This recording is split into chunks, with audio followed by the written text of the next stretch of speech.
it isn't too far away. Onto the main channel. There's Open Tier 1 currently running. Scroll down, there is the Elite Series currently loading onto the channel.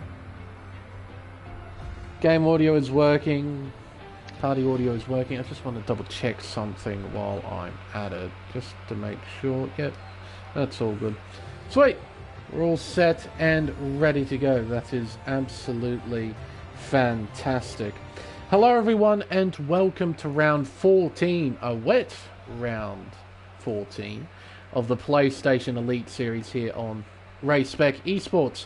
I'm LaneEveringham, your commentator for this event, and this time we're racing at the Albert Park Street Circuit for the Australian Grand Prix.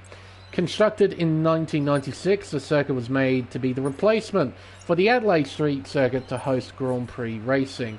Over a span of 25 years, the circuit remained unchanged. That wasn't until 2021, where a decision was made to revamp the racetrack for modern motorsport. The circuit is now much faster and in certain areas wider, with the idea of the redesign being to create exciting, high-speed racing. The circuit now measures up at 5.28 kilometers and consists of 14 corners and 3 DRS zones that lead into Turn 1, Turn 3, and the reprofiled Turn 11. The Clark chicane, located after the Turn 8 sweeper, has now been removed, creating a flat-out section from Turn 8 all the way up to the circuit's most demanding and dangerous part, the high-speed kinks of Turns 9 and 10. Now, before we focus on qualifying, there is a bit of news to go through first from last week's race in Abu Dhabi. There were quite a few incident reports. The first involves Silverfort and ACW with a collision at Turn 1, which results in ACW getting a 5-second time penalty and 1 penalty point. There was a second incident involving Silverfort again, but this time with Hillez at the Turn 5 hairpin, which resulted in Hillez getting a 5-second time penalty and 1 penalty point. There were penalty removals for Plevs and Spicy because they were given unfair warnings for exceeding track limits when they were manoeuvring into the pit lane. So they got those removed and their subsequent time penalties removed. And there was also a final warning for those drivers who submitted incident reports after the deadline. So yeah, you've got to be mindful of that. You have a time to deliver incident reports. If you exceed that time limit, then every incident report after that is basically null and void. In the final result, Spicy would end up finishing on the podium in P2. Plevs, with his penalty removal, would finish in P8, Hillers in P9, and ACW would finish down in P13. Now, really important news is in the Drivers' Championship, Ferrari Pro is leading the way with this man, Marcus Costa, in P2, who's had quite a average run of form as of late. He is 43 points behind Ferrari Pro in the standings. Ferrari Pro is sitting on 293 points, followed by Marcus Costa on 250. Next is Spicy in P3 on 188 points. He is 62 behind Marcus Costa, so he's realistically not in the championship fight. Next is Plevs on 166, followed by Bags Liddell on 154. Silverfort and Vengeance are currently equal 7th on 150, followed by ACW on 141, then Pump on 116, and Hillez rounds out the top 10 on 96 points. In the Constructors, Williams are leading on 400 points exactly, followed by Ferrari on 332. Next is Mercedes on 329, only 3 points behind. Now, considering the lead that Williams have right now, it's going to be next to impossible for Ferrari and Mercedes to catch up, unless something horrible happens here to both Williams cars here at Albert Park. Next is McLaren on 282, followed by Aston Martin on 202. Then Red Bull Racing on 194, AlphaTauri on 158, Haas on 134, Alfa Romeo on 89, and at the bottom of the table is Alpine on 78 points. But that's pretty much it in terms of news. We can now focus on what should hopefully be an entertaining qualifying session, and I can introduce my co-commentator for tonight, who is once again KD 1997. KD, a brand new racetrack for this F122 game.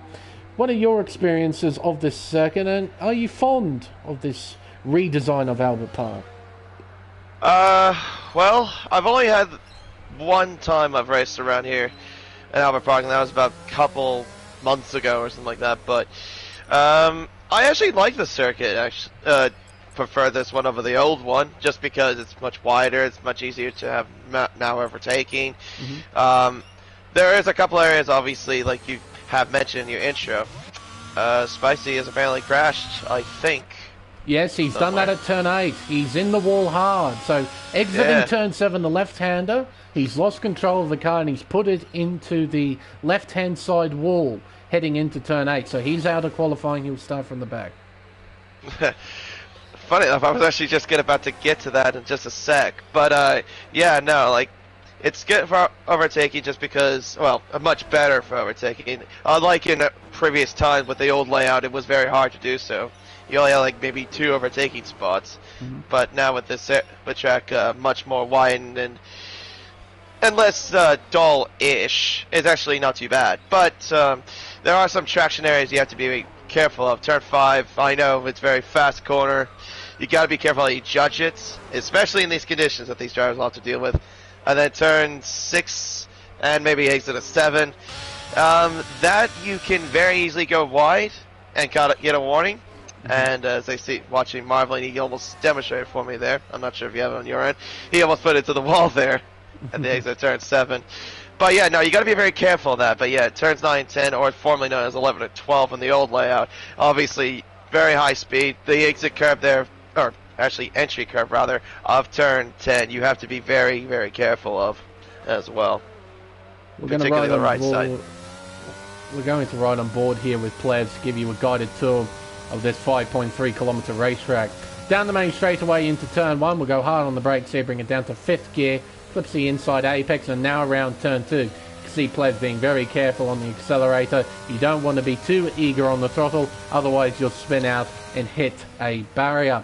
Into turn 3, probably the best overtaking spot on the circuit. You can see the car not responding well at all as he makes his way through turn 4 and up to turn 5, corner that KD mentioned just a little bit earlier. You do have to be exceptionally careful through turn 5. Into turn 6, around the left-hander of turn 7, and around the right-hander of turn 8. You can see here how careful Plebs has to be through that right-hand sweeper. In the dry, it's completely flat out. In the wet, it is constant micromanagement of the car as he heads into turn 9 and through turn 10. Probably the most iconic part of the Albert Park street circuit. Down towards turn 11. This corner is significantly sharper from its original version. It's supposed to allow for a bigger braking zone to allow dive bombs down to the inside. Maybe we'll see a couple during the race tonight. Around turn 12 and up towards turn 13, we get back on the brakes and brings it down to 3rd gear and up towards probably the most important corner on the circuit, turn 14, as this corner will dictate how much speed you carry down this long main straightaway up towards the finish line as Whitey retires from the session, crashing out at turn 2. Plebs, meanwhile, jumps just behind Whitey in P6. You can see his stricken Alpine in the barrier, losing control at the exit of turn 1. He couldn't gather it back up, and now he's out of qualifying. Well, I guess that's 2 drivers that have demonstrated how tricky this track is with these sort of conditions. But yeah, micromanaging the car, yeah, you got to be careful how much you deal with it, I guess. As I've got some little reports for the race. It's apparently, well, according to Ford, I'm guessing he's engineering for somebody, is that it's going to be a dry race. It does explain a little bit, doesn't it, of why these cars are looking so incredibly unstable. Like, just about everybody I've been looking at has always had a little moment here and there trying to get on the power as best they can. So obviously these guys are running dry setups in these heavy wet conditions. These aren't even intermediate conditions, these are heavy wet. So yeah, it's quite understandable then why so many drivers are having trouble out there during this qualifying session. Not to mention that this track is difficult enough as it is, as you mentioned earlier, KD. There are a couple of areas where you do need to be very, very careful when applying the throttle. If you apply too much, a car can step out on you, and if you get really unlucky with the curbs, you can end up in the barrier as well. Again, with turn 5, I've seen with turns 9 and 10 as well, particularly turn 10. I've seen a lot of drivers crash there. Hmm. Oh, fair enough, Ford. Yeah, it's just from how the cars look. No, that's fair enough. I thought he was just engineered for somebody, to be fair. And yes, that's true. Dry setup, wet track, yeah, of course, is very suicidal. Spicy. Yeah, Agreed. pretty much. Especially full wet, not even intermediates. So, or pump, gee whiz. He had a huge moment coming out of turn 11 there. But as it stands right now, Marcus Costa is sitting at the very top of the table with a 31.465. Next is Nick, as Vengeance has a moment out of turn 3. You can see how much trouble the drivers are having in these conditions, how you have to be so very careful with the throttle. That's an exceptional amount of skill demonstrated there by Vengeance to keep control of that car and not put it into a barrier. I don't quite know how he pulled that off, but he managed to pull that off. Roscoe, meanwhile, making his way out of turn 11 towards turn 12. He's not reaching 100% throttle. He was at about 96% throttle as he made his way into turn 12. Nice and steady around the penultimate corner and up towards the final turn as Ferrari Pro, the championship leader, jumps to the top with a 31.2. Potentially, KD, the conditions could be improving. Well, I've also noticed that Vengeance is on the intermediate tire, so maybe, well, as you mentioned, maybe the conditions are starting to slightly improve in some sense. He's the only one as well, though, on the intermediate compound tire as well. Yeah, So keep an eye on him a bit. It's suggesting to me that the conditions aren't ready yet, but there could be an incentive from drivers later on in the session, like right at the death of qualifying with about 2 minutes to go. We might see a couple of drivers dive out onto the intermediate tyre to try and find that extra pace as Costa crosses the line and he improves to a 30.8. He improves by 0.6. So that sort of reaffirms to me that the conditions are improving. I mean, of course, you gather extra confidence because you have a rough idea of what the car is doing out on track now. But, yeah, I think the conditions are improving out there. So drivers need to time their final runs pretty well so they can optimize the conditions so they can set the best lap they can possibly do. As, back to Dell here. Currently P4. Statement. Not bad, Bangs. Not bad at all, P4. Second off the pace, but P4, that's the thing that matters the most. As he heads around the final corner and back onto the main straightaway. Up towards the line for the Aston Martin driver. It's a 31.2. He improves by half a second as Mack is out of the session. Yep. Crashing out at turn 6, I believe that is. Yep. So middle of turn 7. I'm going to hazard a guess that he lost control at turn 6 and spun it into the right-hand side wall. That would be my guess. Because his dot wasn't over to the left-hand side of the circuit. I think it was to the right. So I reckon, from what I could tell on the mini-map, he lost it here at this right-hander, maybe clipped the grass and spun it into the tyre barrier on the right-hand side. That would probably be my guess to what happened there. Yeah, that sounds about right. Probably just the car just gave up on him on either an exit or just he hit the curb too much on the outside, which is another thing you can't do. Yep. Oh, as Hillis on it, watch him on an outlap. Even just him on an outlap, his car twitched in that same area that Mac was earlier. He's on Inters now too. Vengeance is out there on Inters. So yep, just two of them, at least. Yeah, this ought to be interesting to see the dynamics between the wet weather and the intermediate tyre to see which is faster. We'll keep an eye on Vengeance here as he's begun a flying lap. We have got 4.5 minutes left in qualifying, so there's still a bit of time. So then Vengeance could hop back into the pits if he needs to and put on another set of tyres. So he's got time in hand, he just can't afford to make a mistake. He heads up towards the first sector split and he's up by 1.5 tenths to the first sector. Look, he needs to find a tremendous amount of time in the final 2 sectors if he wants to jump up any more positions. His current PB is a 47.5, which is only 17.5 seconds off pole position. So, yeah, I don't think Inters are going to be usable.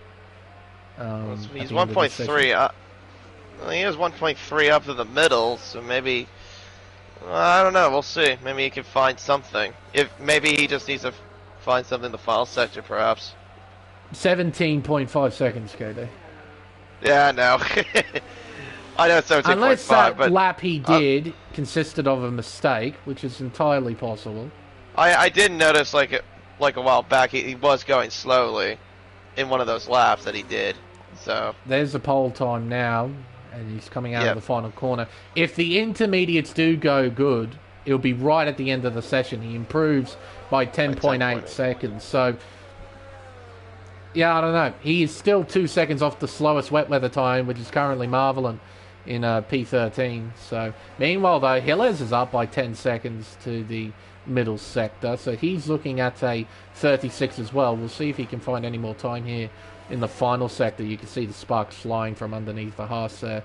Made his way out of turn 11, around turn 12, and up towards turn 13. We bring it down from 5th gear, down to 3rd, down to 2nd. Back up through the gears as Vengeance has crashed out. That's at turn 5. Yep. Lost control there. Yeah, that's really unfortunate. So we don't get to see whether he'll go better than those on the wet weather tyre. Hilles jumps up to P14 with a 35.3, still slower than the fastest wet weather time. Costa's out on track on intermediate tyres. He's taking a gamble, it seems. He's gone with the Inter. Bags Liddell is on wets. Ferrari Pro's on wets. Everyone else is on wet weather tyres, except for Marcus Costa. Well, I mean, to prove that even with him, even with Vengeance crashing out on those tires as well, I don't think Costa's even going to improve. Not even close. I mean, it showed that obviously Vengeance was like way too far off the pace from his teammate on those tires. He might want to try and give himself some extra room here. Oh, that'll do it. Oh, jeez. There's some extra room right there.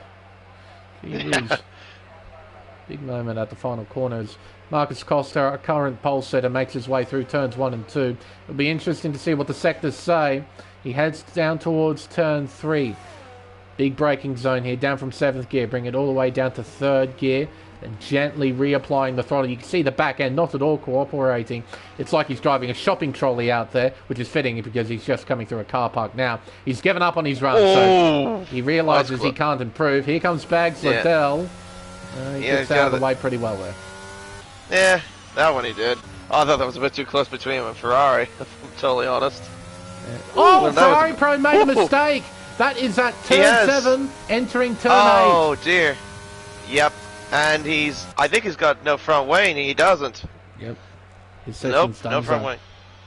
Yep. Yeah, he wasn't very happy. I saw the way he moved the car as well, in frustration. I wouldn't be particularly pleased with myself either, considering this is a golden window of opportunity to try and take pole. If the conditions are improving, track's evolving to become better and better and better, this is the most opportunistic time to set a flying lap. Bags Liddell makes his way around turn 12 and up towards turn 13. Qualifying isn't done yet. We've still got to keep an eye out for some of the other drivers who are about to finish flying laps as we head around the final corner and back down the main straightaway. Will Bags Liddell improve? Will he jump to the front of the grid? Let's find out. The answer is close. Very close. Less than 1/10 of a second separating the top two, but it's Costa who still sits on pole position, but will he stay there? ACW is making his way through the final sector as I speak, and around the final corner, back onto the main straightaway sideways. He'll head up towards the line. Will he improve? The answer is yes, but he goes P3 with a 31 flat. Nick, his session is done. Vertex is down to the middle sector, but he could try and find time. Pado's invalidated this final run. Plevs is making his way through the final sector. Off the racetrack, it's Hilles in the Haas trying to get out of the way. Roscoe Arm will cross the line. He's at a 31.4, goes P5. He jumps into the top 5 with that lap. Vertex will cross the line. He jumps up to P3. 30.958. Just 4 hundredths behind Bags Liddell. Plevs, meanwhile, he'll cross the line. He'll do a 32.0 P9. He jumps inside the top 10. Pump, meanwhile, is up by 0.8 of a second.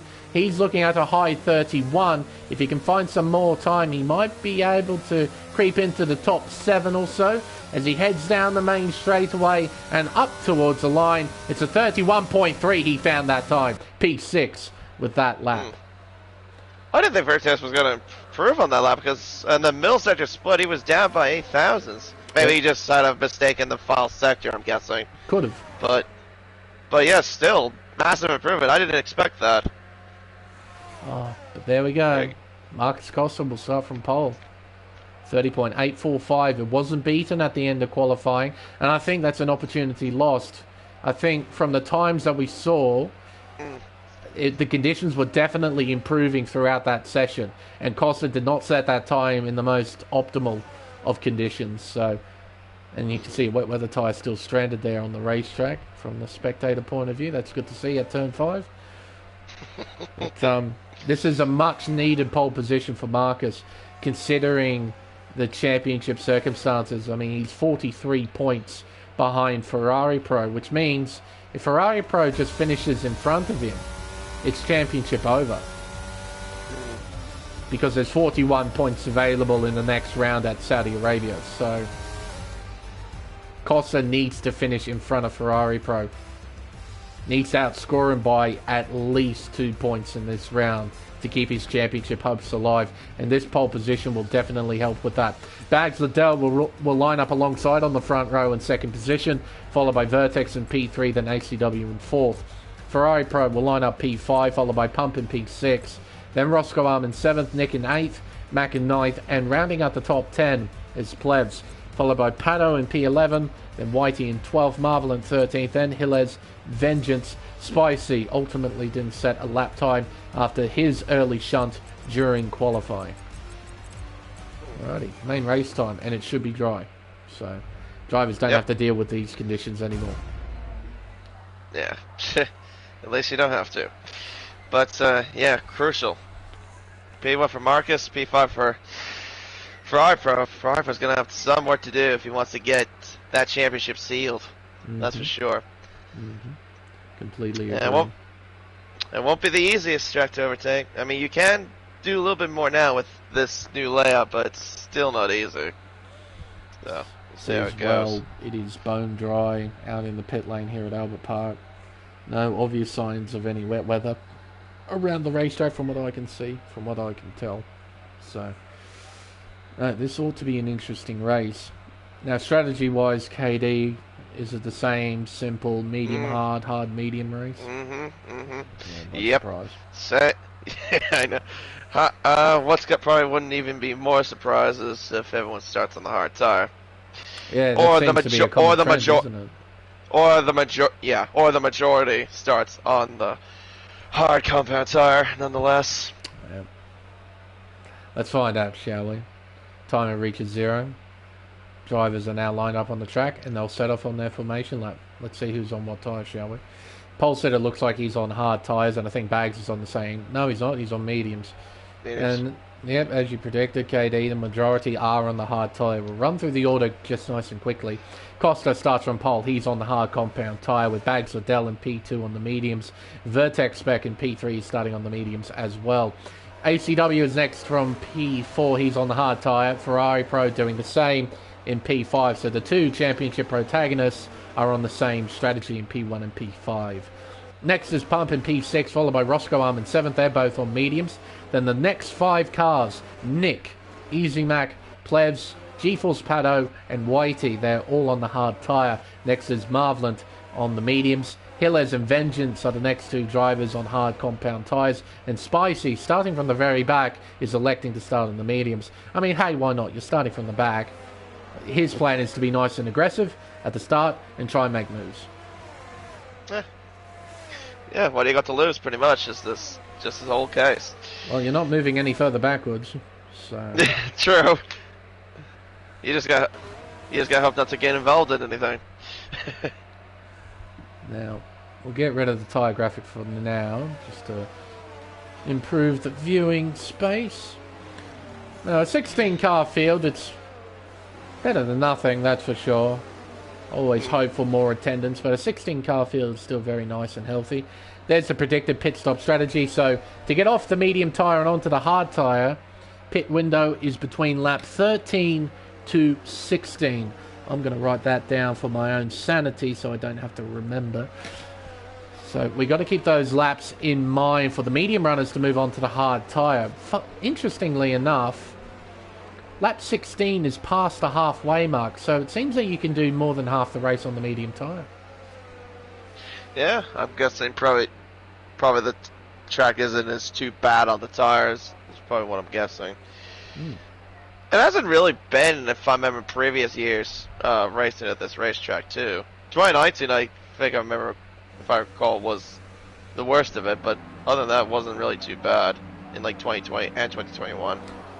All 16 cars are now lined up on the grid, ready to race. We've got 29 laps in front of us and 10 red lights. We're underway here in Melbourne. It appears to be a nice start from Bags Liddell in P2, which is expected as he's on the medium compound tyre. Down towards turn 1 for the first time. Bags leads the field from Marcus Costa. Vertex is in P3, followed by ACW, then Ferrari Pro in P5. Roscoe up now in P6.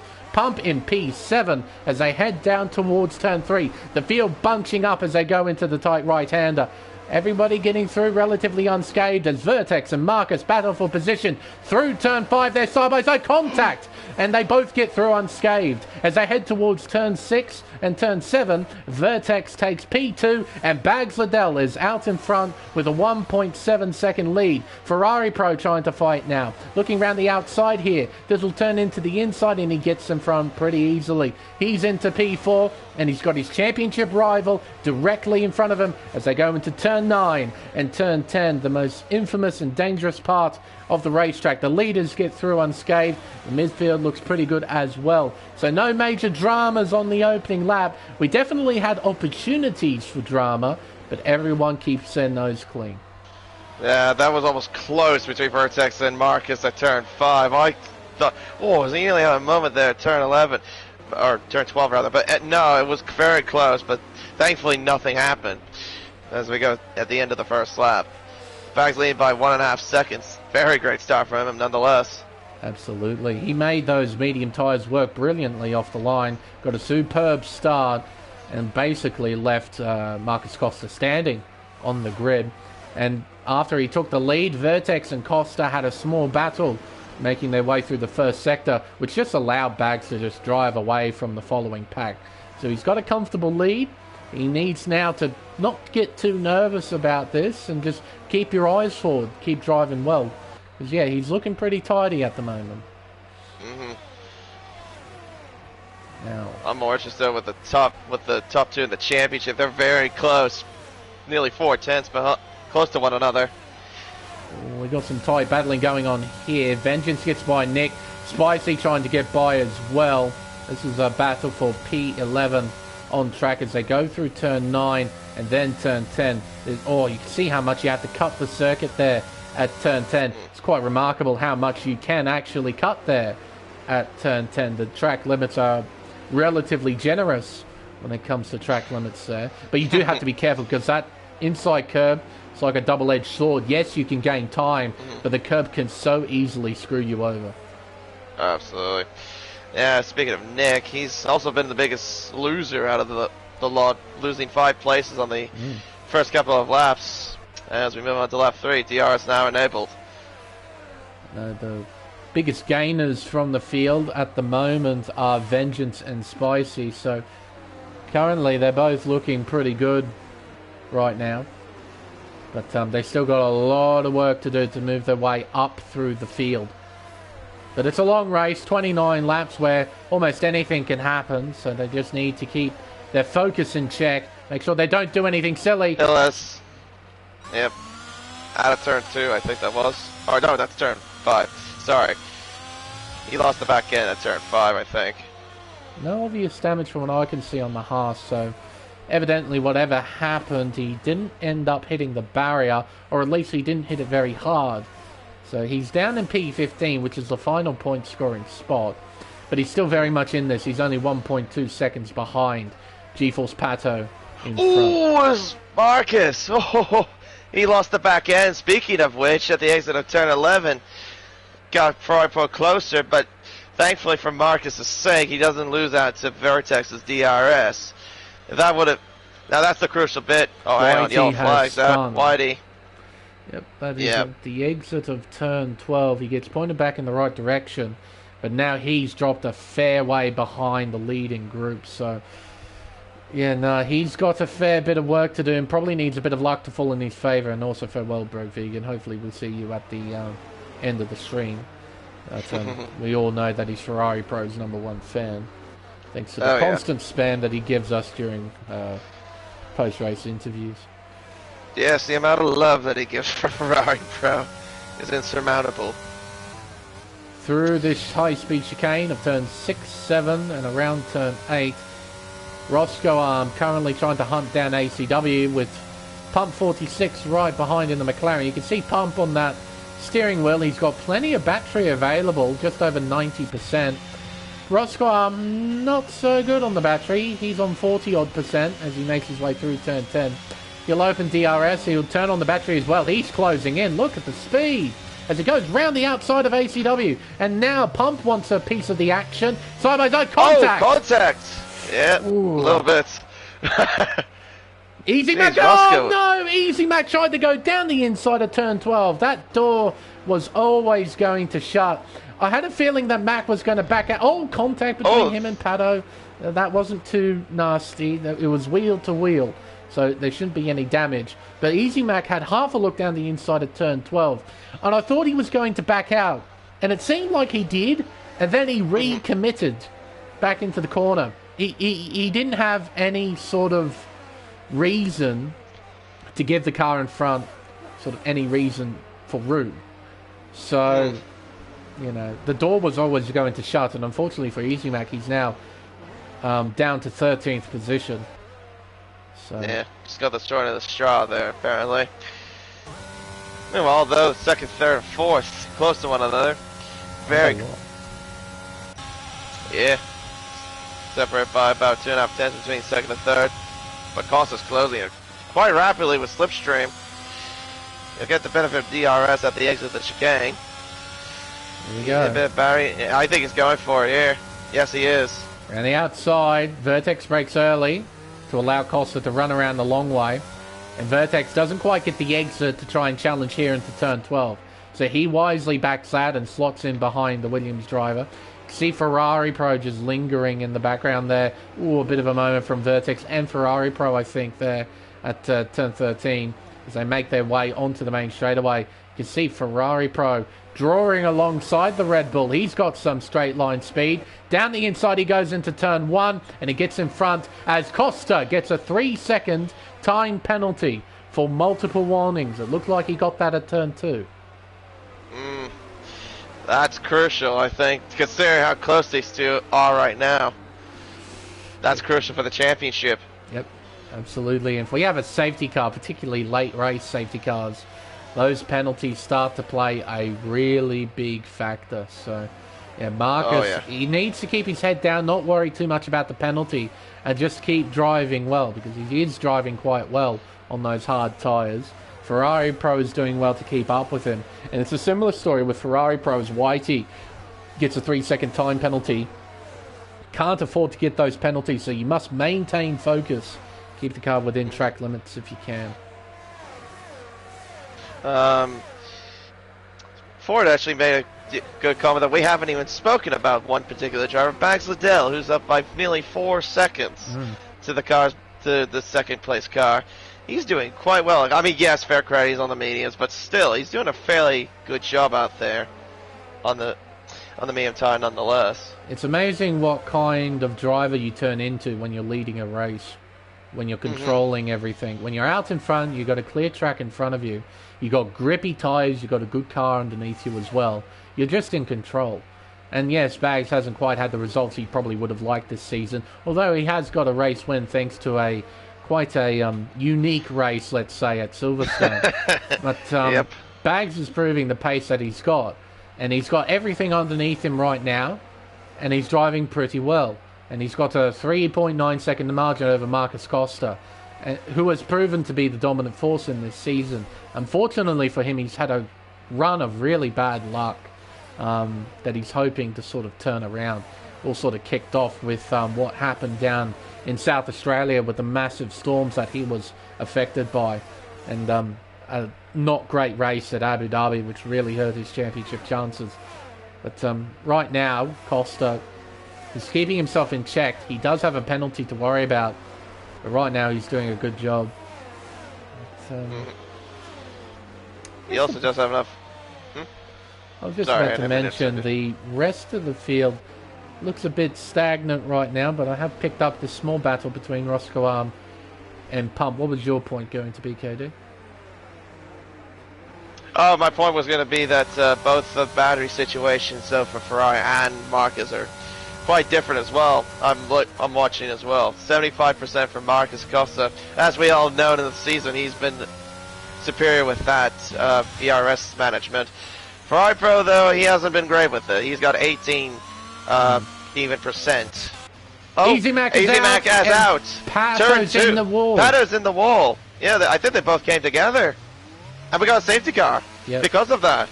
Full course safety car. Well. Lap 8. That means we've got 22 laps to go. Well, 21 and a half for basically everyone halfway around the circuit. This would help drivers who want to move off the mediums and onto a set of hards, because this is essentially a free pit stop. Yeah, this is gonna, so it's gonna really help Bags in P1 for sure. Yeah.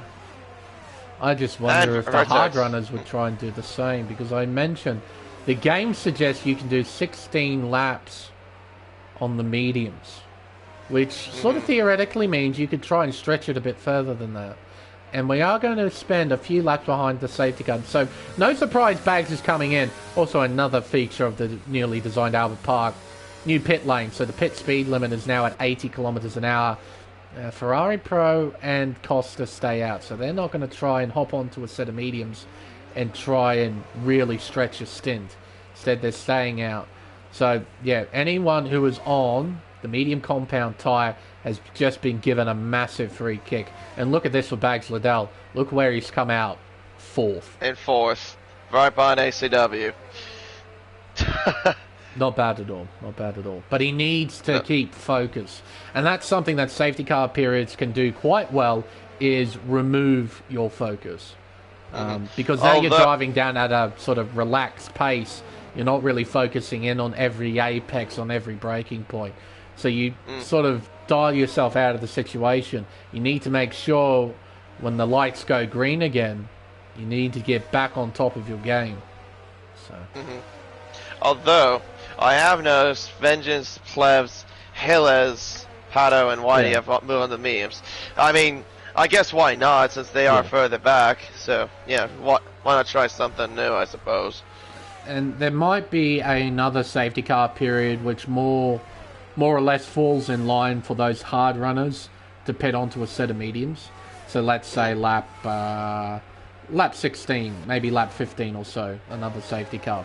All of those who are on the medium tyres now can pit in for another set of mediums if they have another set.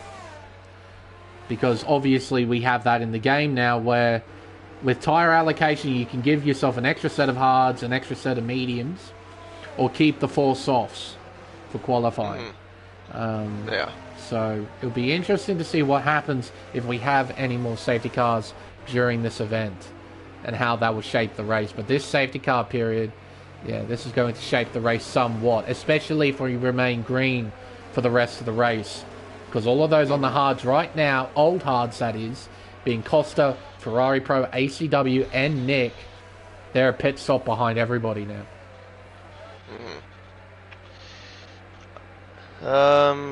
Vegan is asking how many points does Ferrari need to outscore Marcus. He doesn't need to. He just needs to stay ahead, really, to secure the championship. Yep. So Costa's got to do the hard work. If Costa doesn't outscore Ferrari Pro by 2 points or more, then the championship's Ferrari Pros. That's the margin we're dealing with. So, although we got at least 15 cars now, so pretty much now essentially everyone scores points. As long as you can keep the car on the track, that's all you gotta do. As long as you can keep the car on the track, that's right. And actually, correction, I think it's actually 1 point. Because there are 41 points available. If he manages to keep the gap at 41 points, he could theoretically win the championship on countback. Because I think Marcus Costa has won more races relative to Ferrari Pro. And you could add 1 race win for a theoretical race win at the final round at Jeddah. Because obviously, in order to score 41 points, you need to win the sprint, the main race, and of course get fastest lap. So yeah, and of course Ferrari would have to score zilch in those races. Yeah, for obviously, both. Yeah, for both. Yeah, for both races. Yeah. So. But also remember too. Well, of course, fast laps do not count in sprint races. They only count to the main race. That's right. That's why it's 41 and not 42 points. Yep, just for anyone out there. Radio Costa, it's down to you. Race leader, bunching the field up, trying to get temperature into his tyres. He's getting ready to take off. Ferrari Pro has been caught napping. Yes. He already went before the penultimate. Oh, as he nearly lost the back end. Actually, he didn't lose it too much as I thought he would have.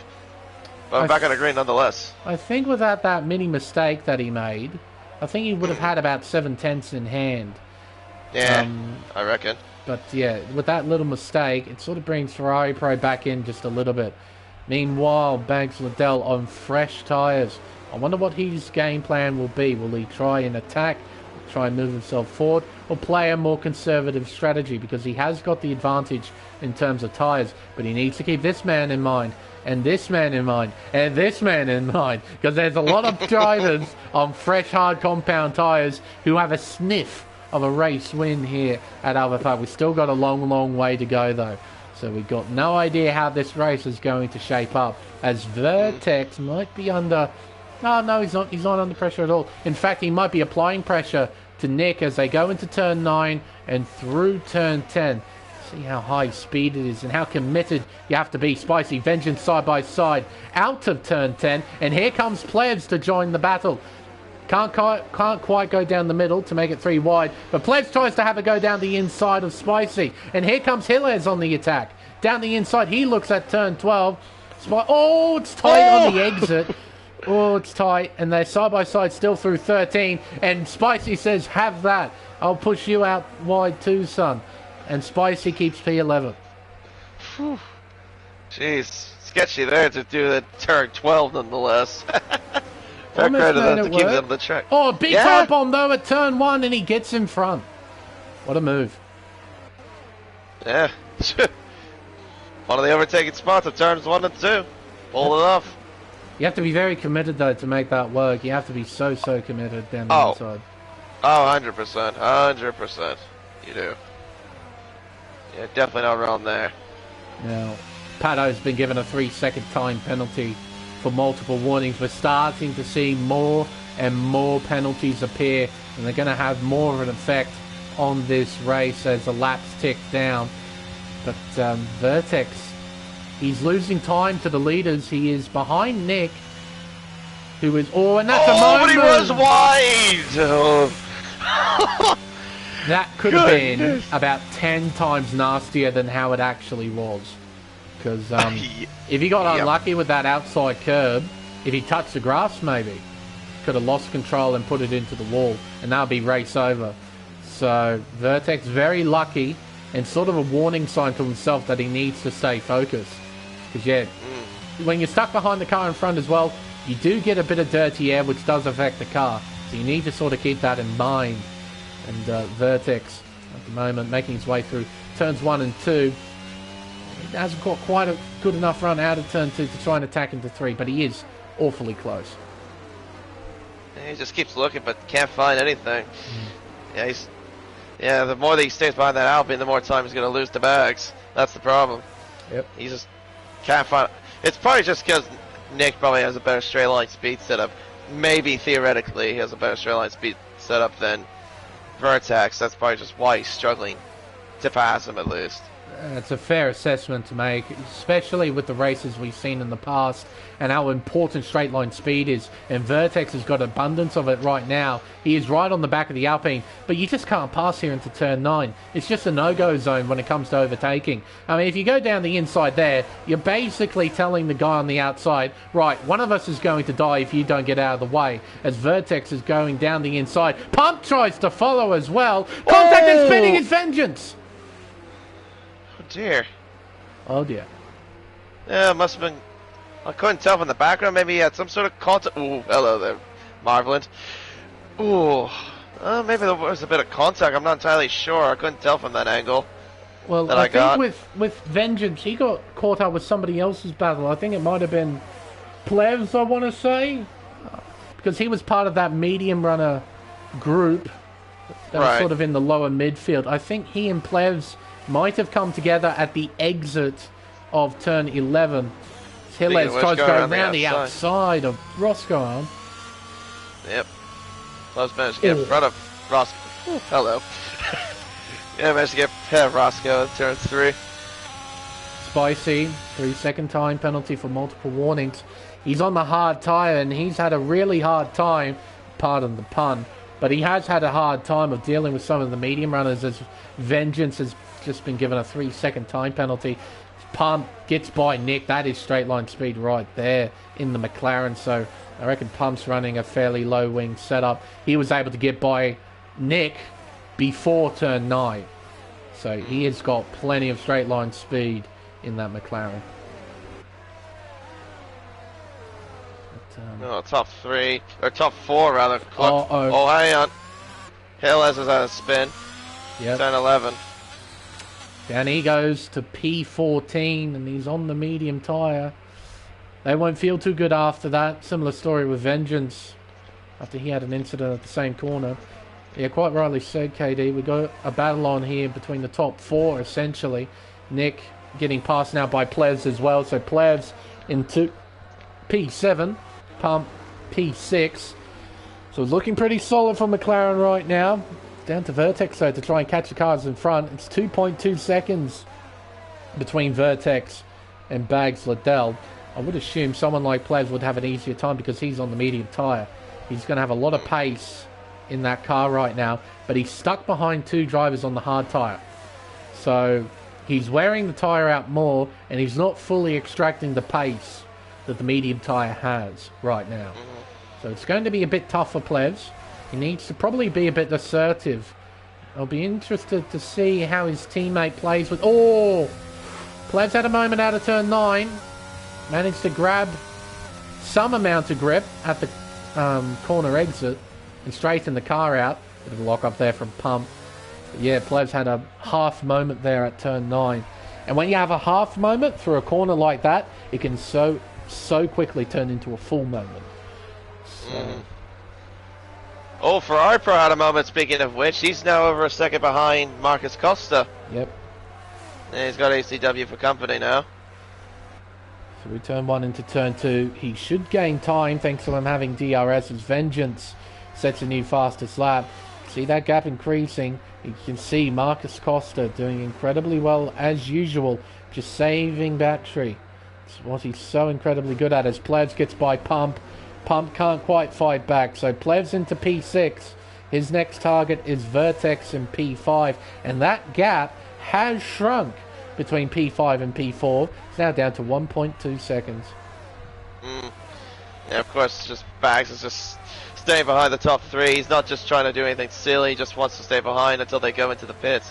Paddock gets a 3-second penalty as Whitey and Vengeance exchange places, but yeah, Bags is just playing the conservative role, just not trying to do anything silly, just wait till they pit and go back and take the lead, pretty much is his strategy. Now, ACWs must have made a mistake. He's now 1.7 behind Ferrari Pro, so he made a mistake somewhere where I wasn't looking. And now he has Bags Liddell right on his gearbox, and Vertex is closing in. Ferrari Pro's in. Yep, he's coming in. Lap 17. This was about the pit window. Onto the medium tyres he goes. Yep, and he's gonna drop all the way down behind Marvelant as a result. Sort of demonstrating that you really needed to pit, even if you were on the hard tyre. I mean, you've lost a lot of time. It's going to be very difficult to gather that back up. You really need a safety car. To be totally honest, you need a safety car at some point. This is looking eerily similar to Silverstone, where safety cars have swapped the field, where we're starting to see some of those who started on the medium tyre put themselves in a really solid position during this race. Look at this train as well, being led currently by Roscar. And we got Nick Spicy, who is trying to get by Nick now as they head around this long left-hand sweeper that isn't classified as a corner, and Spicy gets in front with ease, sort of demonstrating the straight line speed he has in the Mercedes. Vertex Vengeance is out. Oh, there he is, there in the back of shot. How has he done that? We have a safety car. Oh, wow. Completely into the left side barrier.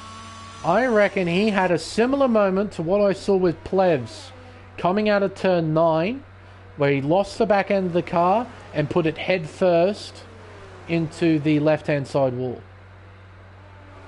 That would be my guess. ACW, a 5-second penalty. Speeding. Ooh, this has really helped Marcus a lot. Yep. Because look now where he is compared to Ferrari Pro. Yep. 6th place. That's crucial. Ferrari Pro will make a few positions because we do have some drivers in the pit, so he is 9th. Running bottom of ACW. Yeah. Yeah, went too deep there. Cold tires, remember that, ACW, cold tires. So he just came out of the pits. In the great scheme of things, Ferrari Pro only lost 1 position relative to Costa, because he was behind Costa before he made a pit stop.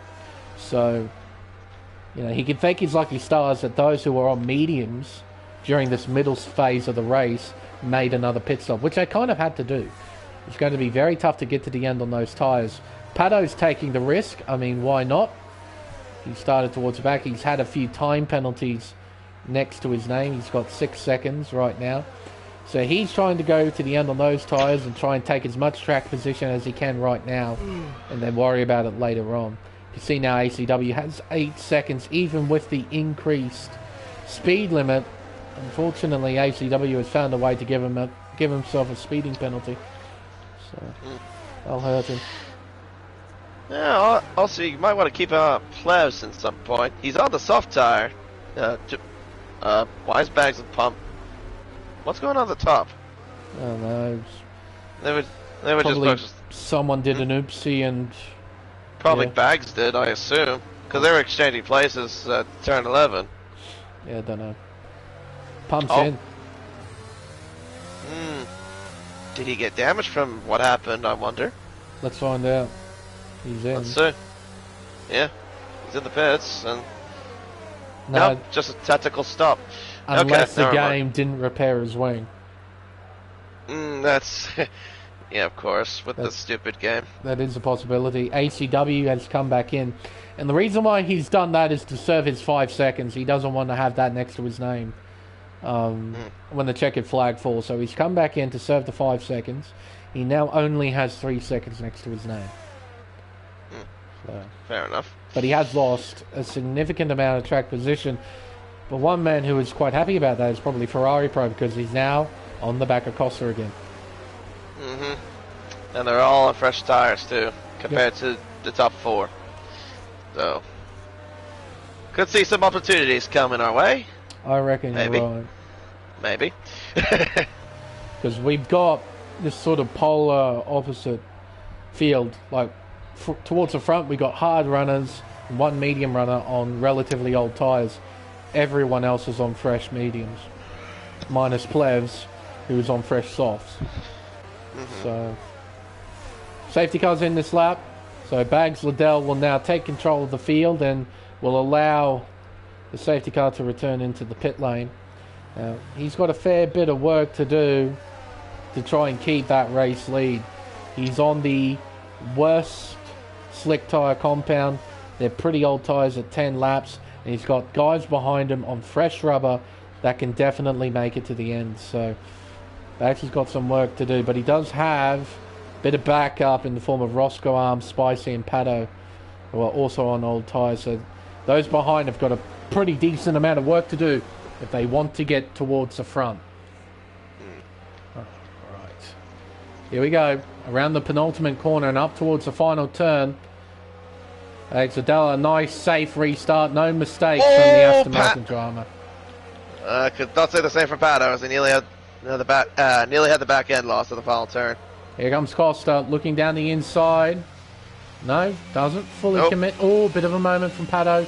Again at turn 2, he's dumping his battery down this straightaway, and Costa can't find a way by. Pato's covering the inside. Oh, that might have been contact. And around the outside looks Ferrari Pro as Pato runs wide onto the grass. Oh, and it covers up. Oh, my goodness me, that was it ugly. Here comes Plebs coming out of nowhere to get past Ferrari Pro. Well, turns 3 and 4 were quite adventurous. Quite indeed. It's Pato. Holy moly. He's now opened up a gap, and through goes Plebs, and here comes Ferrari Pro as well with a whole heap of speed. He's sitting in the slipstream of the McLaren. Pato on the outside line. What will he do here? He tries to fight, but eventually has to give in, and he falls down to 7th position. Yeah, I can't do anything with those old tires. Sorry. It seems that Pato has done Costa a massive favour, because it's now put a car between him and his championship rival, Ferrari Pro. So notice... Oh, as he almost goes into the back of Spicy! Gee whiz, that was close. Oh, it's Plebs nearly had a moment there at the final turn. Pato nearly had a moment with Asnick at turn 12. Well, safety car restarts had some adventure out, hasn't it? As it normally does. Now, down this second long straightaway, we do have some battles going on here. As Vertex looking left and right to try and find a way back around Nick here. Oh, a bit of a moment from the Alpine driver. Down the inside he looks, it's contact. As they head around turn 5, they both get through. Nick keeps 8th place. Meanwhile, Gilles on the attack. They're side by side into turn 6, and Gilles gets in front into P10. Meanwhile, Costa is under attack from Plebs, but Costa's also trying to attack Spicy in front for P3 as they head towards turn 9. Costa trying to look around the outside, and he gets it done, cutting the track though. That would have gave him a warning, and here comes Plebs to the inside as well. He takes P4 away from Spicy. His next target will be Marcus Costa. Bit of a wiggle there from the Williams driver, but he keeps it in check. Nick and Vertex. Oh, and around is Nick. Around he goes. 11. Yep, turn 11. We've seen a few incidents there at turn 11. Definitely becoming an accident hotspot as Plebs setting a new fastest lap at 20.9 as expected, as Ferrari Pro goes down the inside of Spicy at turn 1. He's into P5. He's in the top 5. Costa now trying to close in on Roscoe Arm, who is keeping up with race leader Bags Liddell. Yep. Old hards versus fresh mediums. And a fresh set of softs. Oh, this is going to be quite... Oh, Pato's had something happen. Yeah, he ran wide at turn 4. I thought he had something happen. Oh, that's definitely something happen. He's gone more than wide. Off to the gravel trap. I reckon there might have been contact between him and Gilles there. Yeah, there was. No, there was contact. Yikes. It definitely was clear. Was clear indeed. Well, that's put Pato down to P13 as Costa's trying to attack here down the inside of Roscoe Arm. They're side by side. It's tight on the exit. Costa has the advantage, and he's in front into second. Plebs, where will he try and find... Oh my goodness! That could have been championship sealed. Right there. Holy moly! Oh, and Plebs has a moment as well. And Ferrari Pro's trying to go down the middle. 3 wide, heading down the main straightaway towards turn 1. Who's got the longest legs? Who's got the deepest brakes? Around the outside. Contact! Ferrari Pro has made contact with Plebs. Plebs sends the Ferrari around, and Ferrari Pro tumbles down through the order. And here comes Gilles onto the scene. It's a drag race to turn 3, and Ferrari Pro drops down to P8. Oh my goodness. That's Oh! it squeezes him. A turn 4. Gee whiz. Nearly had a through goes Ferrari Pro moment, but unfortunately that ended up being around goes Ferrari Pro. Indeed. Oh dear, oh dear. Through goes Marcus Costa into the race lead. Into the lead. Wow. A humongous free kit for Marcus Costa. In the context of the championship, he needed this. This is something that Ferrari Pro definitely did not need in this race. Spicy down the inside of Roscoe. He's into P4 now. Roscoe down to 5th. Wow. How the tables have turned in this championship so far. Well, in this race particularly. And I wouldn't say anything too soon, Mr. Ford. We've still got 6 laps to go. Still got a long way until the checkered flag. Correct. Correct. Still got ways to go. Long straightaway towards turn 5. No one really in a position to attack just yet. Ferrari Pro, he needs to recover as many positions as he possibly can. He knows a few cars in front do have time penalties. And if we have a really, really late race safety car, then that will turn things upside down once again, thanks to the amount of time penalties some drivers have and how much of an effect that would have in the final results. Ferrari Pro working really hard to find a way by. Speaking of which, Plebs is on the back of Bags Liddell. This isn't going to be an easy pass to make. He will have DRS on Bags heading out to turn 10, so he could try and set up a move heading into turn 11. Oh, that's close there. Bags trying to cover him off. Of course, you can't do that on the straight. Costa another penalty. Costa melt. Oh, he's got to go quick now. 6 seconds for Marcus Costa. Ferrari Pro, meanwhile, still stuck in P8 behind Hilles, behind Vertex. Can he find a way by both as they head around turn 14? Costa setting a new fastest lap. He's spinning in the background is Whitey. He spins at the final corner, but kept it out of the barrier. But he moves down to P12, make that P13, and here comes Nick, his teammate, looking down the inside into turn 1 to take P13 away from Whitey. Whitey down to light. Spins! Oh, Nick, it's out of the race! It's out! A safety car! The answer is yes, it is!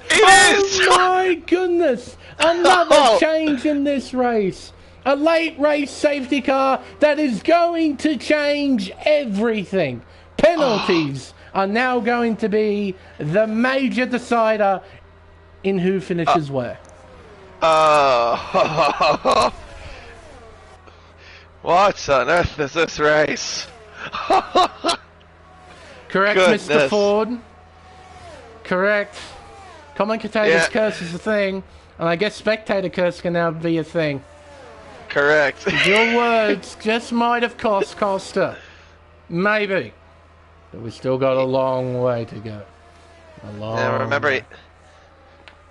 Remember he has to build a 6-second gap to Ferrari Pro if he wants a chance to even just hold off and outscoring him. Yes. And that's the biggest thing.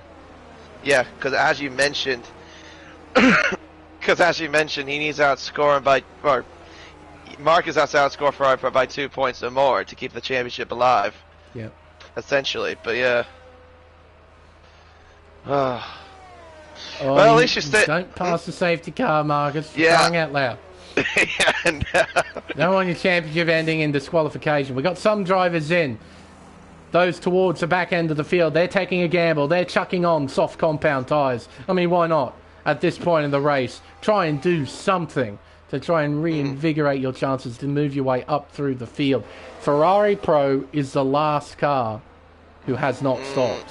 So he's going to have 5 soft runners directly behind him. Hounding him, yeah. Well, at least you got to stay up at 4 a.m. for this, Sazidi. That's for sure. In New York. Yeah, he's a New Yorker, by the way. That's why it's 4 a.m. over there. Fair enough. Hopefully we're giving a show. These boys are certainly making things interesting. Couldn't quite believe it. A late race safety car to once again put another twist in this tale. That is the Australian Grand Prix. We're going to have a flying finish right here. Probably a 2-lap sprint, I'd say. Because we'll do lap 27 behind the safety car, which will mean only 2 racing laps. Lap 28 and 29. We still have the race win to talk about as well, because this puts Plevs in prime position for a race win. It does. It does. He doesn't have a penalty. He's definitely looking good. For iPro though, is at 2 warnings. I've looked at the race here. He's at 2 warnings. Yep. So 1 more, obviously he'll get a 3-second time penalty if he does get it by cutting a corner over the track extender. So yeah, I don't know. I don't know what's gonna happen here. It's gonna be something. I can definitely say that. Yep. Got zero clue how this is all going to go down. We're going to have a 2-lap sprint, which means we're not going to have any DRS available for passing. So if you wanted to get by, you got to do it the old-fashioned way. And I got to say, if you want to make overtakes in such a short amount of time, you want to be on the soft tyre. Give you the most amount of grip, so that means you can get on the brakes later. You can take the corner faster. You can get on the accelerator earlier out of a corner. Those are 3 key things that the soft tyre provides, and you need those key things to try and make overtakes, particularly in the late stage of a race. So this ought to be interesting. How will those tail enders fare? Will they be very aggressive? I mean, to be honest, that's more a rhetorical question. Of course they're going to be aggressive. Of course they're going to be. What do you expect? How will these hard runners fare? Can these guys keep penalty 3? Will any more of them get penalties? Will someone make a late race mistake and again change the result or the complexion of this race? We got absolutely no clue what's going to happen here. And there will be no DRS, 2 laps remaining. Yep. Yep. It's a sprint to the flag. Old-fashioned way of racing. All you gotta do. Costa's P1 was 6 seconds worth of penalties. His championship rival is down in P8. How hard will Ferrari Pro push? Can he get up through the field and potentially challenge Costa? If he can get in front of Marcus, if he can finish in front, it is championship number 2. Well, we've got 2 laps to get through here at Albert Park. Let's see what happens. We're back on the green flag racing. Here in Melbourne, it's lap 28 of 29. It's 2 laps to go. And I must say, Costa has had a blinding restart. Yep. Oh. And Ferrari Pro is under trouble with ACW. As expected. Turn 1 and 2. Yep. Soft. That was me and that medium tire is not going to be in the favor of those soft rows and behind him.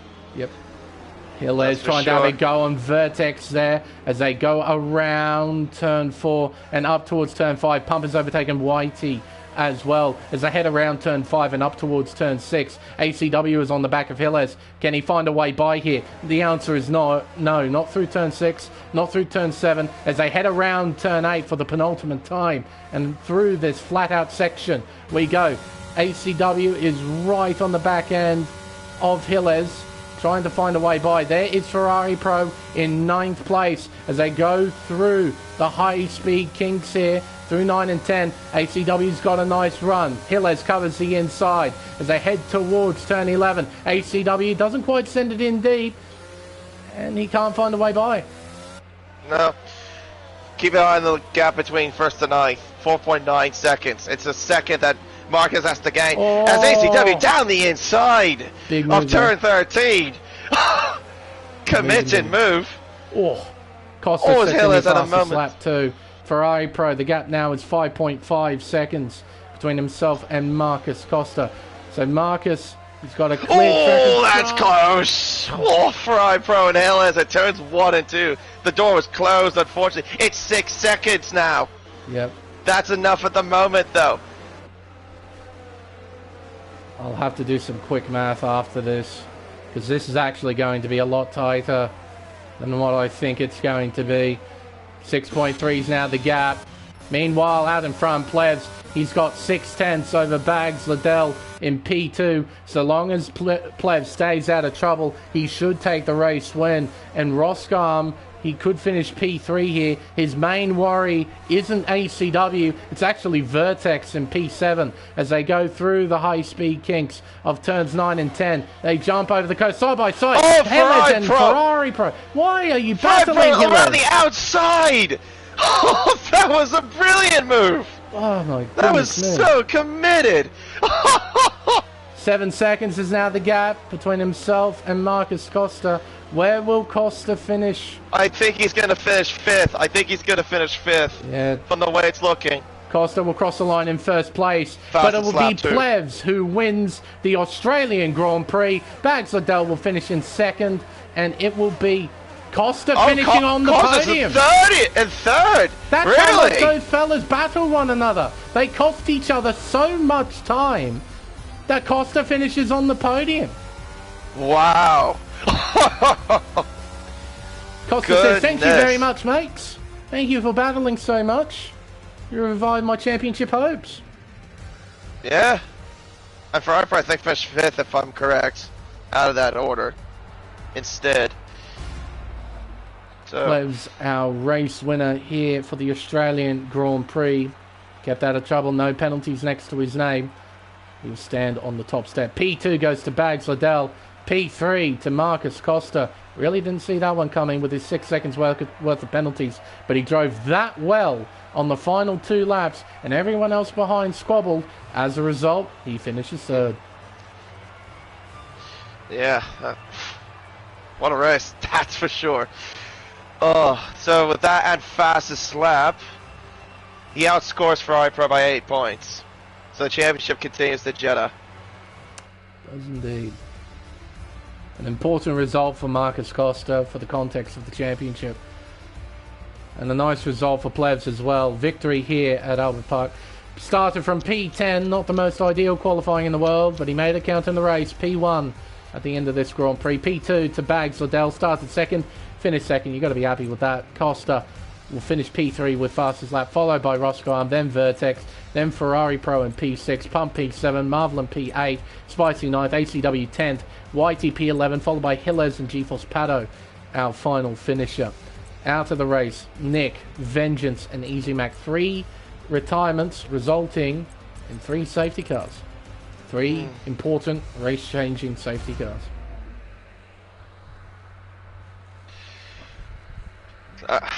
That's probably the most we've had all season, if I'm correct on that bit. In a race, yeah. Yeah, for this series, yeah. 3 safety cars in a race. It would be, yeah. It would either be equal most with some other race that I can't think of off the top of my head, or this is the most we've had in the race with 3. So, yeah, no, it has been a very dramatic event here at Albert Park. Had so many ups, downs, turnarounds that we really didn't know where the race was going. And then as soon as we get an idea where the race is going, a safety car would come out and completely change everything. That's just motorsport, folks. Pretty much. That's pretty much what it is. You get luck involved as well. Alright, I'll invite the top 3 in. We'll do some post-race interviews with our podium finishers. Let's see here. Hopefully they're all appearing online. They should be. They usually do. Let's see here. Bags Liddell. Alex Costa. And Plebs isn't appearing online. Oh, great. I'll have to scroll down for this one. Problem with a lot of friends. I'm at the J's. I've got to keep scrolling down. There he is.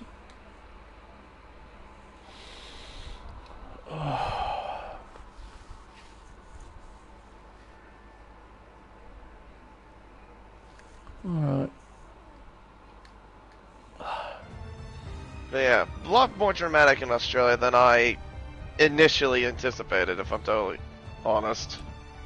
What I was also a bit surprised by was the amount of passing that we got to see. Yeah.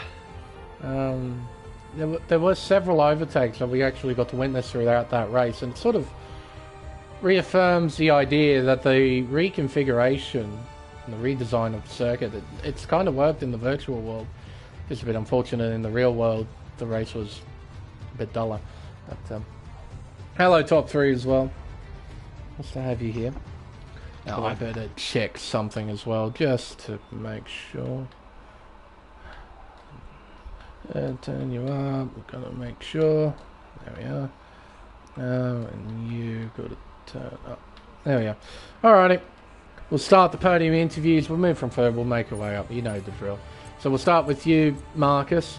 Wasn't expecting you to finish third, to be totally honest, buddy. After that final safety car period, you did a mega job to finish there. After those 6 seconds worth of pens. But we'll start off, I suppose, with qualifying. P1, mate. Not a bad effort at all in those conditions. Yeah, it was, qualifying was difficult but fun. I mean, I managed to bring a lap together. I was honestly very surprised that my pole position lap was the mid-session lap. I thought people were going to improve. I made a bit of a silly gamble, like an unnecessary one, going out on the inters for the final lap. Yeah. But that was not the tyre to be on at the time, but fortunately the other guys around me did manage to improve, but not enough to get me. So yeah, GG's to them, but yeah, lap was fun, to say the least. Yeah, dry setup on a full wet track. Yeah, it looked like a slip and slide out there today. I was quite impressed with some of the driving I got to see, and not surprised with some of the others, with some of the drivers unluckily finding the barrier, which is quite easy to do. But race time came around for you.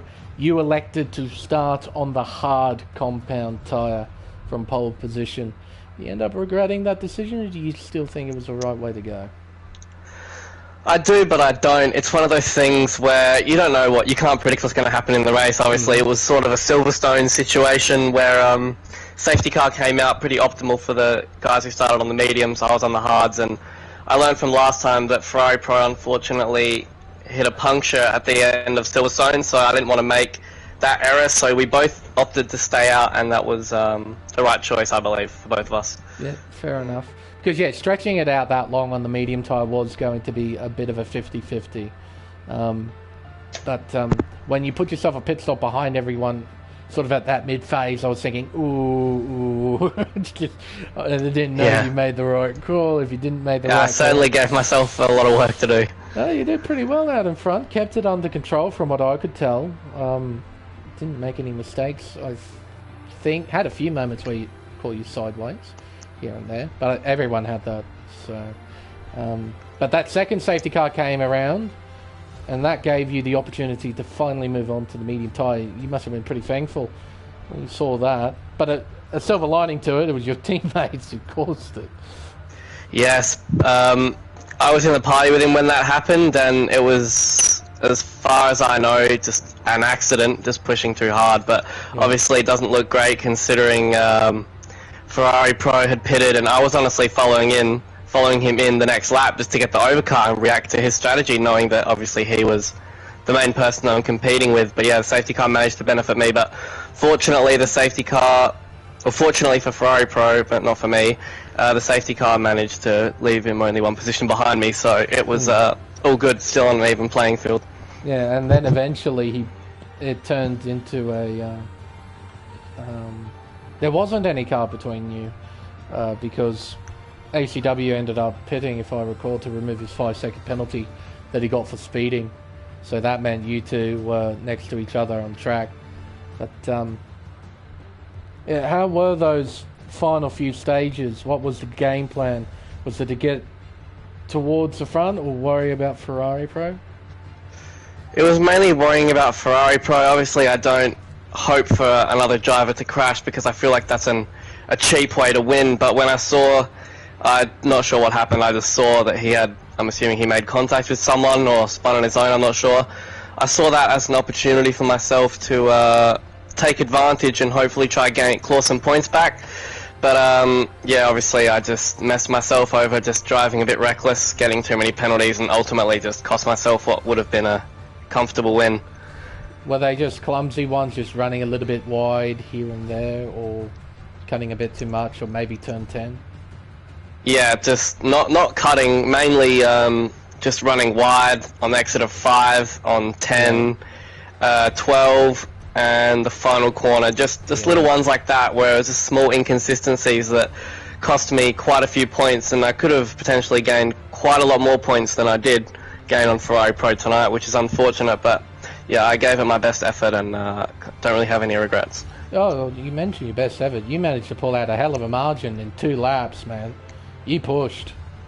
You really pushed. Yeah, I've never been so focused in my life. Was just to push as hard as possible, but keep it clean and just not get any more penalties, because that probably would have sent me back even more so. My aim when I got the 6 seconds was just to try finish on the podium. I thought the win was potentially there if there was fighting behind, because I managed to get about 4.5 seconds to plebs, but yeah, just one extra lap and maybe that would have been a different story, but yeah. You know, P3 with the fastest lap. KD, what did you mention the gap was now? In the championship, it was Marcus gained 8 points, well, from this race, so it's a 35-point gap between Marcus and Ferrari Pro. So it's still a With Ferrari Pro had considerable the advantage. Yeah, looking near impossible, considering we got a sprint round, so that's 41 points on offer total. I pretty much just need him to just have an absolute shocker of a last round, particularly in the feature, but obviously I can't rely on that for my championship hopes, because I know that he's very consistent and he's a great driver, so he's going to give me a run for my money, and he's not going to make it easy to win from 35 points back with 1 round to go. It's quite unlikely. I won't say impossible. The odds are going to have to be certainly in my favour, and there's going to have to be a lot of luck on my end and a lot of misfortune on his end, but yeah, it's looking difficult. KD, have you got anything to ask Marcus? How nervous were you in some moments where you had like some tail slappers? Because I noticed you had some turns, particularly turns 12 and the final corner. I noticed you had some moments there. Yeah, how nerve-wracking was that? Just to have that little bit of moments. They were relatively manageable. Obviously, it gives you a bit of a scare as soon as the back end starts sliding out. It's particularly on the safety car restarts that through the final corner, a lot of people were losing the back end, particularly after the second one, when I was on the mediums, Pato was on the hards, and I saw him get a snap out of the final corner and out of turn 2, because his hards would have been cold, and obviously the grip levels would have been significantly minimal. One final question for you, Marcus. We briefly talked about it, but next week we're at Jeddah Corniche Circuit for the Saudi Arabian Grand Prix. How do you feel heading into the final race of the season? Oh, just disappointed and full of regret. It's a track I enjoy, but I'll start with the negatives. Obviously, I had a pretty commanding lead over the championship for a predominant amount of the season. In France, obviously missed a couple points, but I still had almost like a 30-point gap. And then obviously something completely out of my control, which probably put my hopes down the toilet, the power outage. Especially in a sprint round, I went from like 24 points up to 15 points down, just with not being able to do anything about it, which is a difficult pill to swallow. But yeah, I just could not do anything about that, so I just have to take that one on the chin. Well, man, head high, because you never know what happens in the world of motorsport. You're still in with a shot. So, best of luck for next week's race. But for now, congratulations on your P3 finish here at Albert Park. Well done. Yeah, cheers. Thank you very much. No problem. We'll move on to P2. Bergs Liddell. Hello. He drove pretty well today. Yeah, it's probably the best I've driven in a fair while, to be perfectly honest. You did a really nice job. P2 at the end of qualifying. You're pretty happy with that? Yes and no. Because obviously it was a very difficult session with the wet conditions, and like we were sort of deciding. Well, it was basically just going off what Mark was saying. He was saying it was like in between eases and wet, but it was definitely all wet, and then it didn't dry up. Obviously, some people went for that gamble at the end. I went for another set of wets, and I think I was about 4 tenths up on my previous lap coming through the final couple corners, but then I had a bit of a moment coming out of the final corner. I lost about a tenth or two, and that eventually cost me what would have been pole position. Ouch. You know, it will sting a little bit knowing that you missed out by that much, but still a front row start. Better than nothing, that's for sure. And thanks to the start with Marcus starting on hard, so I decided obviously to start on the mediums. That ended up not really mattering, as I was able to take the lead into turn 1 anyway. You had a blinding opening couple of laps. You looked pretty in control. Well, it was definitely helped out by the fact that Marcus and Vertex behind were sort of battling a little bit as Vertex was trying to get by on the mediums. Yeah. And that just allowed me to open up the gap and be a bit more comfortable at the front. I'd still give you credit though. You kept it well under control. You ended up opening up at about a 4-second gap to P2, but eventually Costa Ferrari Pro did get by, and they started to close in bit by bit. But then you were given a gift, a first safety car, which allowed you to hop off the mediums and onto the hards. You must have been pretty happy when you saw that thing come out. I was over the moon when that came out. I think 40 said in the chat that you'd be jumping up and down in your chair. I saw that, I was scrolling through the live chat and just jumping up and down, and basically I was. And you ended up being in a pretty solid position after the stops, because I think you were P4. Yeah, I was P4 behind Marcus, Ferrari Pro, and ACW, who had all stayed out, and then I had Nick behind, who'd also stayed out. Yeah. You were in a seriously solid position, and you continued to drive pretty solidly after that point. You just sort of hovered behind ACW for some time, just taking a more conservative approach, didn't want to get too handsy with the battling. Yeah, I was basically just going to let the guys in front sort of try and carry me along a little bit, just sit in the DRS, try to pull the gap behind as much as possible. Then I think for Ferrari Pro, he had a bit of a moment coming through the final 2 corners that sort of slowed myself and ACW down a little bit, and then ACW went deep into turn 3, and that lost me a lot more time, and that allowed Vertex to sort of close up inside 1 second. Yep. But you didn't have to worry too long about those behind you, because we would have the second safety car of the race. Now, those in front obviously had to pit because they hadn't stopped yet. Did a little voice in your head tell you to pit for mediums? I didn't have the second set of mediums because I went softer on my tyres, on my tyre selection, which ended up backfiring because qualifying was wet. So. Yeah, that's right, because you don't get to see what the weather's like during the pre-qualifying screen. So it is genuinely taking a gamble of what you can get. That's really sad to hear that your gamble didn't quite pay off, because you were in quite a strong position. But did you ever think about pitting onto the soft tyre at all?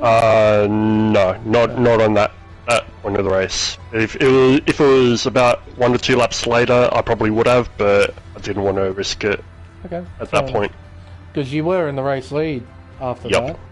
And you got to control the restart, which I think you did a pretty nice job of. I don't think you made any mistakes with your restart. And how was that sort of final phase of the race before the very last safety car? It was a little annoying because obviously Marcus on those mediums, and then Plebs had gone onto the softs. They had that pace advantage, so there really wasn't much I could do. So I was just trying to hang on to each of them as much as I could. Yeah, fair enough. I mean, when you're on the back foot in terms of tyres, there's really not much you can do about it. Yep. Except sort of just drive your own race and kind of hope for the best. So I knew Spicy behind, he had that penalty, and then there were also others behind with penalties. So I was just trying my best to keep the pace up as much as possible, just stay near the front. And then the final safety car. Nick hits the barrier, retires out of the race. We've got a safety car with 4 and a bit to go. Yep. What's your brain thinking at this point? I never would have had any intention of pitting under that last safety car. There's just too few laps to go. I knew it would have gone in with about 2 laps to go. We wouldn't have gotten DRS, and I would have lost too much track position. Yep. No, good smart thinking right there. And you get that track position, and I believe we were in P3 Yeah. at the time of the restart. P3 on the restart, and then I stayed there until the very end. Plebs just had a little bit too much pace. Yeah, those softs were holding on just a little bit right at the end there. But no, with Costa's penalty, you ended up finishing P2, which is second Just. best result. Yeah. Oh, still though, P2. Yeah. Man. Yeah. Well, like, I knew off that restart all I had to do was keep the car on the track. It would have been at least the podium. But yeah, P2 is just a little bit sweeter. Sort of going off your recent form in Elite, you've had some really solid results in the past, and this is another one you can add to it. A P2 finish here at Albert Park, of all places, too. Yeah, second season in a row where I finished P2 here, and neither race I've actually finished P2 on track. Because last season I won it on track, but then had the time penalty which demoted me. Oh, yes. I do remember that. I do vaguely remember that. KD, do you have anything to ask back? No, not really. I mean, you pretty much asked all the questions necessary there, but congratulations though on Bags on your podium. You did drive supremely well, I thought, about that entire race. Yeah, thank you. Alright, one final question for you, Bags. Next week we head over to Jeddah, the Saudi Arabian Grand Prix. How do you feel heading into the final round?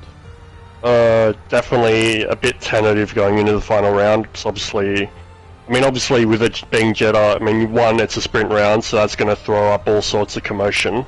And then, obviously, as well, it's a very notoriously difficult track for pad.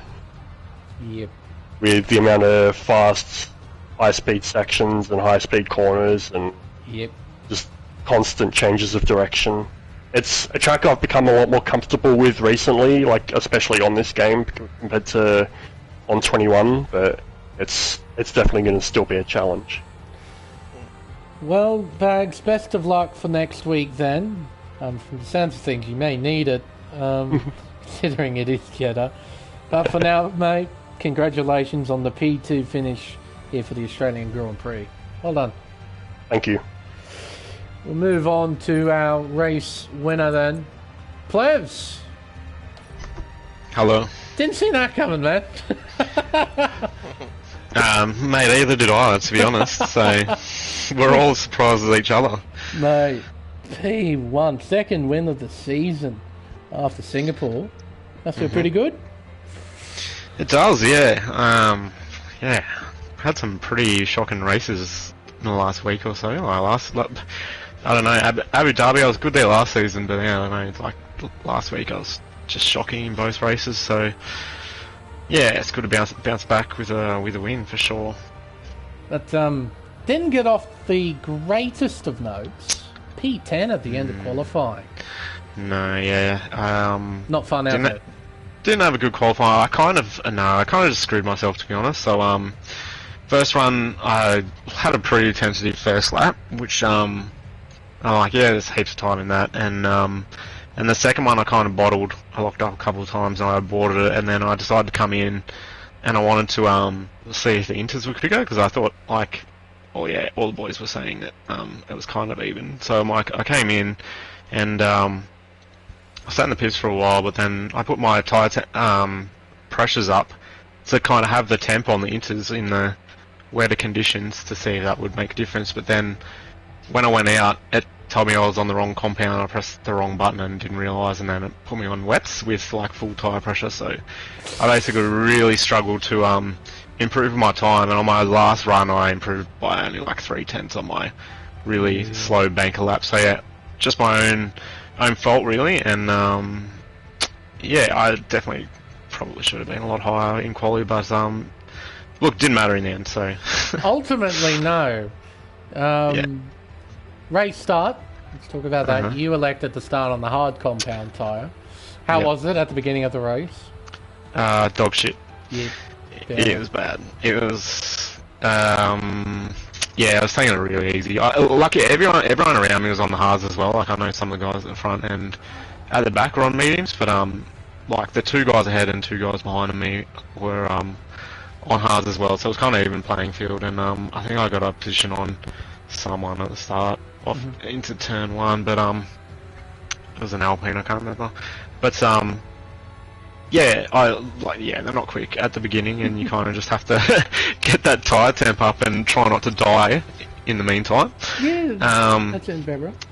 Yeah, and then when the first safety car came out, I thought, oh, here we go, all the boys that start on mediums are set. And yeah, and I was 50-50 whether to box, and because Pump was ahead of me, and I'm like, yeah, I'm gonna have to double stack, but I did it anyway, and I thought, like, yeah, medium soft's probably gonna be quicker, so I'll just send it. Fair enough. And then there was a later safety car, and then I was kind of ruining that decision. Because I would have got the free pit stop there, and it would have been kind of evened out. But anyway, and so I ended up pitting on that one too, and I went to softs with like 11 laps to go. I'm like, what am I doing? But they were so fast, like compared to everyone else. I felt like I was racing like 70 AI. So, yeah. Oh, no offense to anyone, but yeah, like the tyre delta was huge. So yeah, I was able to make some really good moves, and yeah, everyone kept it clean, which was good from what I saw, and yeah, I think I got all the way up to second. I don't even know where I was at when I went on to those softs, but yeah, got to second, and then the safety car came out. And I was a bit conflicted. I'm like, oh, this probably helps me because Marcus has 6 seconds, and my tyres probably aren't going to last unless there was a safety car. So yeah, in the end, it did work out, and then yeah, when the last safety car came in, there was only 2 laps left and 6 seconds. So I'm like, yeah, I'm just gonna take it real easy and get the W, and that's what I did. I know Marcus said like if there was one more lap, but yeah, I was driving at like 75%, like because I had 2 warnings as well. So yeah, and the tyres were about 60 odd %, so they were pretty gone, but they still were probably about as quick as the hards. Like St. Bags didn't seem to have much more pace behind. Maybe on the last lap he caught me a bit, but yeah, it's a bit of a surprise win. But yeah, GG to Mark. Like he did pull a huge gap in 2 laps, but yeah, I was taking it really easy just to bring it home kind of thing. But yeah, he did well to finish on the podium with that 6 seconds. That's really good for him. And yeah, it sucks, but that one race he missed. Yeah, without that, then never know. Like could well be like a tyre championship or like pretty close to it. And he's still mathematically in with a chance, which is good. Like I guess from our perspective, yeah, it's really been really competitive, and it's probably 2 seasons in a row where the championship's gone to the last round. So can't ask for much more. One thing I did pick up though during that race was one incident you were involved in at turn 1. It was a 3 wide scenario heading down the main straightaway. Ah, yes. Ferrari Pro ultimately got the short end of the stick. What happened there? Was he in the middle, or was he on the front? He was in the middle. I mean, I wasn't going to pull out because I had the outside line. So, yeah, I did all I could, to be honest. Like, yeah, one of those 2 guys, like Ferrari or Roscoe, being on the inside probably should have.